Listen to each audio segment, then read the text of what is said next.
Okay, this is the last part of lesson 29 on sort and count. And we're going to be looking at page 199 in the number book and 280 in the animal book. We're going to start with the animal book to look at what we did in the last lesson. And we're going to see how many of each kind of toy are there. Okay, first we have airplanes. So we have one. Why am I circling that? I am in confusion today. So 1, 2, 3, and we're circling this one. And how many cars? 1, 2, 3, 4, and we're circling that car. And 1, 2, 3 boats, and we're circling that. So let's make sure we did every one of them. Okay, now we're making a tally chart. So how many boats? Well, we said there are 3. So tally marks, 1, 2, 3. Planes, we said there are 3. So 1, 2, 3. And cars, we said there are 4. 1, 2, 3, 4. Okay, let's make sure we have them all. 1, 2, 3, 4, 5, 6, 7, 8, 9, 10. So 4 plus 3 is 7, plus 3 is 10. You notice I start with the biggest number and then add the next one and go to the smallest number. Okay, if we're doing the picture, then we're going to be drawing circles. So how many boats again? There are 3 boats, so 3 circles. Planes, how many planes? There are 3, so 3 circles. And cars, there are 4, so 4 circles. Okay, let's count to make sure. We have 4, 7, 10. Okay, and now we're doing numbers. How many boats? We said there were 3, so we put the number 3. How many planes? We said there were 3. We put the number 3.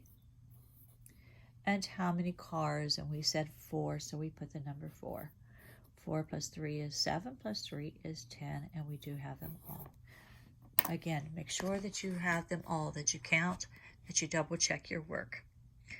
Okay, that finishes the assignment book, and let's go back and do the last page in the instruction book.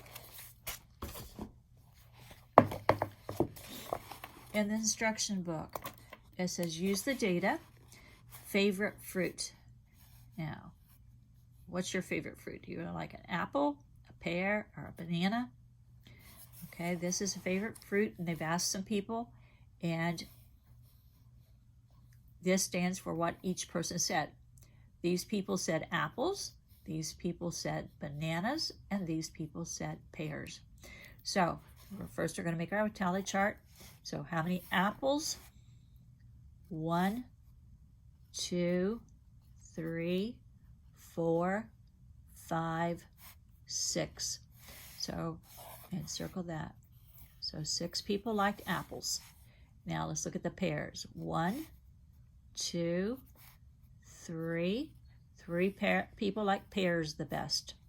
And bananas, 1, 2, 3, 4, 5. 5 people like bananas the best. So let's look at our chart here. How many people like apples the best? Well, we said 6. So we're making a tally chart. 1, 2, 3, 4, 5, 6. Remember how to make your tally marks. Okay, bananas, we said 5. So 1, 2, 3, 4, 5. And pears, we said 3. 1, 2, 3. So what was the favorite fruit? Apples, weren't they? There were 6 people who liked apples. Okay, if we make that same chart with numbers, how many apples? We said 6. How many bananas? We said 5.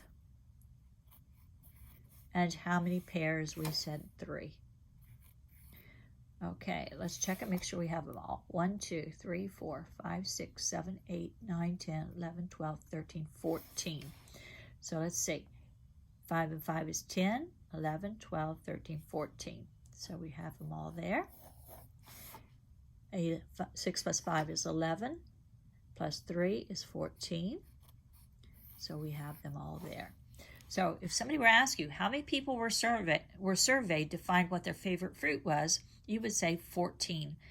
They asked 14 people. They surveyed. Survey means to ask them. You did a survey when you were asking your relatives or people who were older about what school was like years ago. You were doing a survey or an interview. Okay, make a picture graph. Okay, so we have how many apples? 6, so we're drawing circles. 1, 2, 3, 4, 5, 6. And bananas, and there were 5 bananas. Now I try to put my circles right underneath of each other so that it's easy to compare them. See how the circles are right underneath each other? So that way I can see that there is one more person that liked apples than bananas. Okay, and then how many pairs? 3. So 1, 2, 3. And once again, I keep them in a straight line. That way I can see there are 2 more people that like bananas than pears. Because if I match them up, I can see there are 2 more. Or how many more that like apples? 1, 2, 3 more like apples than like pears. Okay, keeping things in order is an important thing in math. In math, it's always important to keep your numbers straight, keep your drawings straight so that they're easy to count and they're easy to see.